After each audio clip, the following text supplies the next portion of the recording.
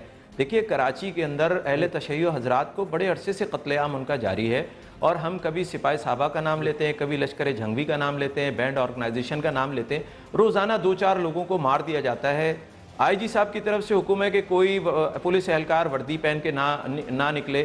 تھانوں کے ارد گرد خندقیں کھودی جا رہی ہیں. کچھ عرصہ قبل کراچی آپریشن کی آڑ میں کراچی کے علاقوں میں جو لوگوں نے اپنی مدد آپ کے تحت جو بیریئرز سیکیورٹی بیریئرز لگائے تھے وہ توڑ دیے گئے تھے. اب آپ مجھے ایک بات بتائیں, کراچی کے وہ علاقے جہاں پر ہمارے سیکیورٹی کے ادارے داخل نہیں ہو سکتے, تو پھر وہاں کراچی کے شہریوں کو کس کے رحم و کرم پر چھوڑ دیا گیا ہے؟ ماضی میں بھی آپ نے دیکھا کراچی میں قتل عام ہوا ہے, علاقوں کے اندر 4-4 5-5 گھنٹے اور 4-4 دن جو ہے حملے ہوتے رہے ہیں, اور وہاں سے ہم نے لاشیں اٹھائی ہیں. بڑے بڑے اخبارات اور سرخیاں موجود ہیں. تمام سیکیورٹی کے ادارے غائب تھے. تو اس کانٹیکسٹ میں انہوں نے کہا ہے کہ کراچی کے شہری جو ہیں وہ پریشان ہیں کہ ان کی سمجھ میں نہیں آ رہا کہ وہ کیا کریں. ہیں کہ جو متحدہ کے کارکن ہیں محلے کی سطح پر وہ سیکیورٹی کا انتظام کریں, دہشت گردوں پر نظر رکھیں, یہ بات تو درست ہے. لیکن اب جب بسوں سے منی بسوں سے آپ سسٹم اتروا رہے ہیں طالبان کے ڈر سے, وہاں کیا ہوگا؟ سڑکوں پر جا کر کون بچائے گا لوگوں کو؟ دیکھیں ابھی کچھ عرصہ پہلے کراچی کی سڑکوں پر جو ہے وہ طالبان کے پمفلٹ تقسیم ہوئے ہیں. کچھ علاقوں میں تو ان کی ایکٹیویٹی اتنی ہے کہ وہاں پہ انہوں نے باقاعدہ عدالتیں قائم کر رکھی ہیں. ابھی ریسنٹلی CID کے راجہ عمر خطاب صاحب ہیں, انہوں نے کراچی یونیورسٹی میں ایک بہت بڑا ریکٹ پکڑا ہے, اور اس کے اندر پروفیسر شامل ہیں, RT کے ایکسپرٹ شامل ہیں جو EIDs بنانے کی تربیت دے رہے تھے. اور انہوں نے جن لوگوں کو پکڑا ہے انہوں نے انکشاف کیا کہ ہم نے فرقہ وارانہ بنیاد پر, سیاسی بنیاد پر لوگوں کو مارا ہے تاکہ آپس میں غلط فہمیاں ہوں اور لوگ ایک دوسرے کو مارے. انہوں نے پولیس والوں پر حملے کیے ہیں, انہوں نے سیکیورٹی کے لوگوں پر حملے کیے ہیں. کہنے کا مقصد صرف اتنا سا ہے کہ ایک طرف یہ لوگ ہیں جو ہر دوسرے دن ایک نیا انکشاف ہوتا ہے. کراچی کے شہری اور پاکستان کے شہری تو حکمرانوں کی طرف اور اپنی سیکیورٹی فورسز کی طرف دیکھ رہے ہیں. کراچی کے شہری جو ہیں وہ پاکستان فوج کے ساتھ ہیں, اپنے سیکیورٹی اداروں کے ساتھ ہیں. وہ پولیس کے اہلکار جو بیچارے طالبان کے حملوں میں, وہ رینجرز کے اہلکار جو طالبان کے حملوں میں شہید ہو رہے ہیں, ہم ان کے ساتھ ہیں. MQM کے قائد الطاف حسین نے کہا کہ آپ طالبان کے خلاف اعلان جنگ کریں. MQM جو ہے وہ اپنے 1 لاکھ کارکن جو ہے آپ کو دے گی جو کہ آپ کے شانہ بشانہ ان سے لڑیں گے. تو میرا خیال ہے کہ اس کے بعد لیکن کیا طالبان کا خوف اتنا نہیں ہے کہ ہر ادارہ ان سے ڈر رہا ہے, اگر وہ کچھ کہتے ہیں اس پر عمل درآمد شروع کر دیا جاتا ہے, تو اس کے باوجود لوگوں میں اتنا جوش اور جذبہ ہے, اتنا ولولہ ہے کہ طالبان کے خلاف کھڑے ہو سکیں گے؟ دیکھیں عوام میں تو بہت جوش و جذبہ ہے. آپ دیکھ لیجئے کہ سوات میں جس طرح آپریشن کیا, سیکیورٹی فورسز گئیں, عوام نے ان کو ویلکم کیا. صرف وہاں پر وہی لوگ شور مچا رہے تھے, وہی لوگ جو تھے وہ واویلا کر رہے تھے, یا وہاں سے وہی لوگ بھاگے جو ملک دشمن کارروائیوں میں ملوث تھے. اب بات یہاں پر آ گئی کہ ہم تو دیکھیں پہلے طالبان سے بات کرنے نہ کرنے پہ تقسیم تھے, لیکن ابھی آپ نے دیکھا ایک نیا فیکٹر آ گیا کہ ہمارا آئینی شرعی نہیں ہے. دیکھیں ہمیں مستقل تقسیم در تقسیم کے مراحل سے گزرنا پڑ رہا ہے. ہمیں زبان کی بنیاد پہ تقسیم کیا جا رہا ہے, فرقے کی بنیاد پہ تقسیم کیا جا رہا ہے, مذہب کی بنیاد پہ تقسیم کیا جا رہا ہے.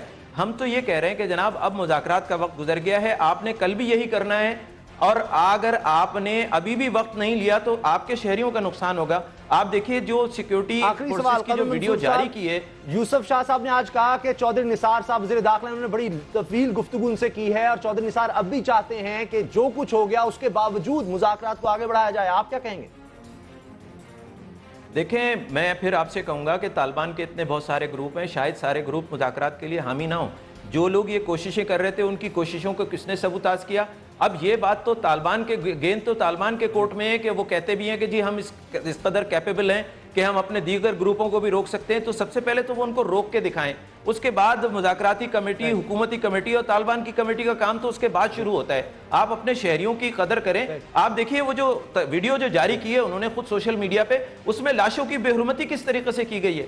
کیا قائد اعظم کا پاکستان یہ ہے؟ کیا ہم اس پاکستان کے لیے کام کر رہے ہیں؟ آج جو لوگ طالبان کی حمایت میں ان کی وکالت کر رہے ہیں یا ان کے لیے بات کر رہے ہیں, تو ان کو یہ سوچنا چاہیے کہ یہ پاکستان تو لا الہ الا اللہ محمد رسول اللہ بن کے رہے گا, جو ہے وہ پاکستان بٹ کے رہے گا ہندوستان. یہ تو کلمے کے لیے, اسلام کے لیے حاصل کیا گیا تھا, مگر ہم اسلام کے نام پر اپنے لوگوں کے گلے کاٹ رہے ہیں. ہم اس بات پر ان کا قتل عام کر رہے ہیں کہ وہ اہل تشیع ہیں, ہم اس بات پر ان کا قتل عام کر رہے ہیں کہ وہ پاکستانی نہیں ہیں. دیکھیں ہم سب کو اب وقت آ گیا ہے. MQM کے قائد نے سب سے پہلے آواز اٹھائی ہے, اور میں سمجھتا ہوں کہ پورے پاکستان کے عوام ایک جگہ پر ہیں. صحیح. جی بہت شکریہ کمر منصور صاحب. متحدہ قومی موومنٹ یہ چاہتی ہے کہ مذاکرات کام ہی ہونے ہیں اور صاف نظر آ رہا ہے تو پھر آج نہیں تو کل جب آپریشن ہی کرنا ہے تو ابھی کیوں نہیں, کئی جانیں مزید بچائی جا سکتی ہیں. نیوز آور میں ملتے ہیں بریک کے بعد. طالبان سے ہمدردی, تحریک انصاف اور عمران خان کی مقبولیت میں کمی ہو رہی ہے, سروے رپورٹ آ گئی.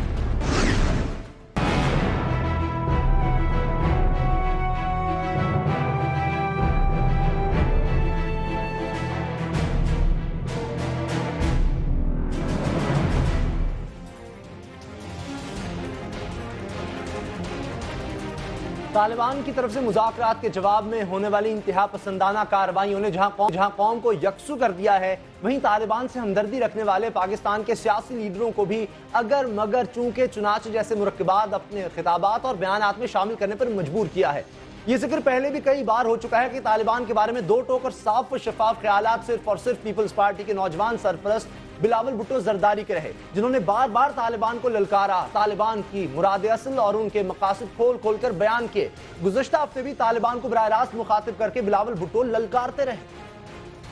ڈھیر لگا کر جنت کے دروازے کھولنا چاہتے ہو, وہ نہیں کھلیں گے. میں تمہیں عبرت کا نشان بنا دوں گا کہ تمہارے جنازے پر تمہارے اپنے بھی شریک نہیں ہونے چاہیں گے. ایسا نہیں ہے کہ بلاول بھٹو زبانی جمع خرچ کر رہے ہیں. پیپلز پارٹی نے اپنے دور حکومت میں سوات اور جنوبی وزیرستان میں آپریشن کر کے طالبان کی شدت پسندانہ کارروائیوں کا جواب دیا. پیپلز پارٹی دو ٹوک موقف کی حامی ہے کہ پاکستان کے دستور اور طرز معاشرت کی جگہ بندوق کے زور پر اور کوئی نظام نہیں لایا جا سکتا. پیپلز پارٹی اس عہد کی ماڈریٹ اور معتدل سیاسی جماعت ہے. تحریک انصاف سے بھی ملک کے ترقی پسند اور پڑھے لکھے طبقے کو اسی قسم کی امید تھی, مگر عمران خان نے اس ملک کی اکثریت کے نظریات اور افکار سے ہٹ کر دوسرا راستہ منتخب کیا اور وہ طالبان کے ہمدردوں میں سب سے نمایاں ہو کر ابھرے. مذاکرات کیسے ہو سکتے ہیں؟ آپ سیز فائر کریں, آفس کھولیں, ان کی آفیشل ریپرزینٹیٹیوز کو لے کے, اگر سیریس ہے ڈائیلاگ, جب ان کی کوئی آفیشل آفس ہوگا, کو پتہ چلے, کوئی لوگ بیٹھے ہو, ہمیں پتہ تو چلے کہ ہو کیا رہا ہے. طالبان کے بارے میں نرم گوشہ یقیناً عمومی رائے عامہ کے خلاف ہے. شاید اسی لیے طالبان سے ہمدردی جناب عمران خان کو مہنگی پڑتی محسوس ہو رہی ہے. ملک کے معروف روزنامہ جنگ اور گیلپ کے مشترکہ سروے کی رپورٹ ہے کہ جناب عمران خان کے خلاف ایسے پاکستانیوں کی تعداد میں تیزی سے اضافہ ہو رہا ہے جو ان سے مطمئن نہیں ہیں. اس سروے کے مطابق نواز شریف پہلے نمبر کے مقبول لیڈر ہیں, جن سے 45% پاکستانی مطمئن جبکہ 27% غیر مطمئن ہیں. عمران خان جو ایک وقت تک مقبولیت میں سب سے آگے تھے وہ اب دوسرے نمبر پر ہیں. ان سے 28% لوگ مطمئن ہیں جبکہ 33% لوگ غیر مطمئن ہیں. اس کے بعد جناب آصف زرداری تیسرے نمبر پر ہیں, جن سے مطمئن لوگوں کا تناسب 24% جبکہ غیر مطمئن لوگوں کا تناسب 52% ہے. لیکن اب عمران خان کی سوچ میں تبدیلی دیکھنے کو مل رہی ہے. تحریک انصاف کی کور کمیٹی کا کہنا ہے کہ حکومت اور طالبان کے درمیان مذاکرات کے عمل کو آگے بڑھانے کے لیے جنگ بندی سب سے ضروری اقدام ہے. اسلام کسی بھی صورت معصوم لوگوں کے قتل کی اجازت نہیں دیتا اور طالبان کا یہ اقدام اسلامی تعلیمات کے منافی ہے. کور کمیٹی کے اجلاس میں ایف سی کے 23 اہلکاروں کے قتل کی شدید مذمت کی گئی. تحریک انصاف کے خیالات میں بدلاؤ ایک خوشگوار واقعہ ہے. چلیے دیر آیت درست آیت. اس حوالے سے بات کرتے ہیں تحریک انصاف کے مرکزی رہنما اور عمران خان کے ترجمان جناب نعیم الحق سے, جنہوں نے ہمیں اسلام آباد سے جوائن کیا ہے. نعیم الحق صاحب, کیا واقعی تحریک انصاف کی سوچ بدل رہی ہے کہ مذاکرات اور دہشت گردی ساتھ ساتھ نہیں چل سکتے؟ دیکھیں, ہماری پارٹی کی شروع ہی سے یہ پالیسی رہی ہے کہ جو امن کا عمل ہے اس کو زیادہ سے زیادہ موقع ملنا چاہیے گفت و شنید کا. اور ہم سمجھتے ہیں کہ جیسے کہ نواز شریف صاحب نے بھی قومی اسمبلی میں کہا تھا اور خان صاحب نے بھی بارہا مرتبہ کہا ہے کہ اگر امن کی تمام کوششیں ناکام ہو جاتی ہیں تو پھر یقینی طور پر ملٹری آپشن کے علاوہ اور کوئی چارہ نہیں رہے گا. نعیم الحق صاحب, طالبان کا عمران خان صاحب کو نامزد کرنا بطور رابطہ کار اور نرم گوشہ رکھنا یا نرم لہجہ رکھنا طالبان کے بارے میں, آپ نہیں سمجھتے اس کی وجہ سے عمران خان صاحب اور تحریک انصاف غیر مقبول ہو رہی ہے؟ جب یہ مطالبہ آیا تھا اور وہ مطالبہ وہ جو بات چیت ہوئی تھی وہ میں ہی طالبان نے مجھ سے رابطہ کیا تھا, اور جب انہوں نے پہلی پیشکش کی تھی کہ عمران خان صاحب کو اس کمیٹی میں ڈالا جائے, میں نے یہ محسوس کیا تھا ان کی گفتگو, ان کی نمائندگی کی گفتگو سے کہ وہ چاہتے ہیں کہ عمران خان صاحب کی شخصیت, کیونکہ ایک اہم شخصیت ہے, ملک کی اور قداور شخصیت ہے جو پاکستانی افواج میں بھی مقبول ہے اگر وہ اس بات چیت میں شریک ہوں گے تو شاید پاکستانی افواج بھی جو ہیں وہ اس کے جو نتائج ہیں ان کو تسلیم کر لیں، کیونکہ عمران صاحب بھی انوالو ہوں گے۔ مگر عمران خان صاحب اور ہماری پارٹی نے فیصلہ کیا کہ طالبان کی نمائندگی طالبان خود کریں، اور جہاں تک مقبولیت میں کمی کا سوال ہے، یہ میں نے خود ابھی سروے نہیں دیکھا، مگر میں یہ بات ضرور جانتا ہوں کہ جن لوگوں نے یہ سروے کروایا ہے انہوں نے ایک اور اہم سروے اور اس کروانے 11 مئی سے پہلے ایک سروے انہوں نے کروایا تھا ایک اور ادارے سے، اور اس سروے میں عمران خان صاحب کی مقبولیت جب سامنے آئی تھی تو اس سروے کو استعمال نہیں کیا گیا تھا، اس سروے کو الگ رکھ دیا گیا تھا۔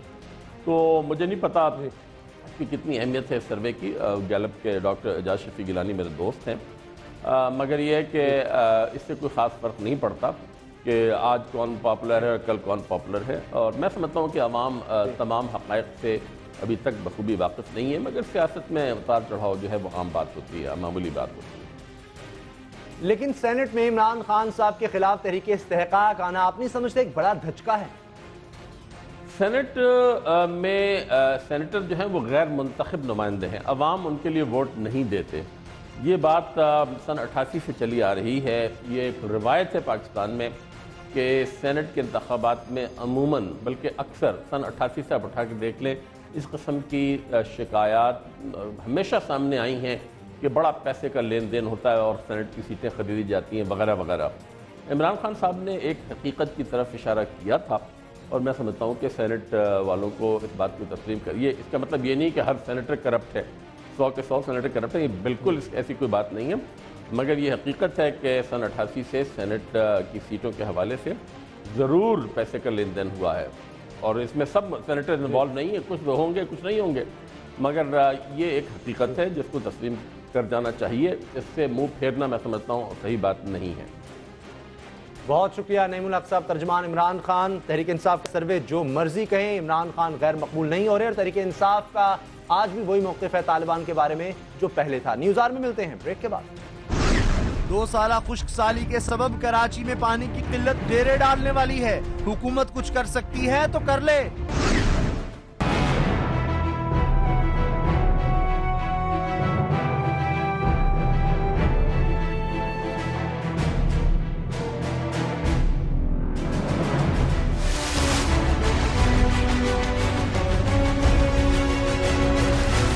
پانی کا شدید بحران سر پر آن پہنچا ہے۔ 2 سالہ خشک سالی کی وجہ سے ہب ڈیم سوکھ گیا ہے۔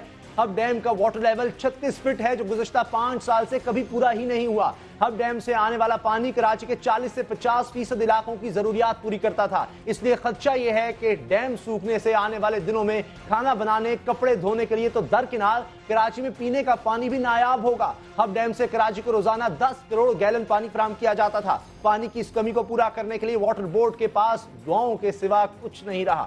واٹر بورڈ نے فیصلہ کیا ہے 1 مارچ کے بعد شہریوں کو روزانہ کی بجائے 1 روز کے وقفے سے پانی فراہم کیا جائے گا۔ کراچی کے شہری یقیناً اس خبر سے پریشان ہوں گے، کیونکہ خدشہ یہ بھی ہے کہ اگر بجلی کی لوڈ شیڈنگ ہو گئی تو کراچی کربلا کا منظر پیش کرے گا۔ کراچی میں پانی کی فراہمی کا سارا دار و مدار اب دھابے جی، گھارو اور پپری پر ہے۔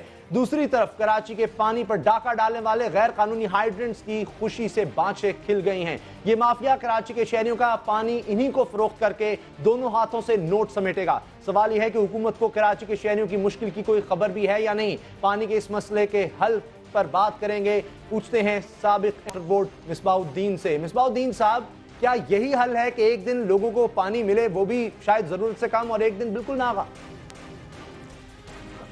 شکریہ اسامہ آپ کا بھی اور سما ٹی وی کا، جنہوں نے واٹر بورڈ کا موقف اور اس کی تیاریاں جاننے کا موقع ملے گا۔ دیکھیے، کراچی کو ہب ڈیم سے جو واٹر سپلائی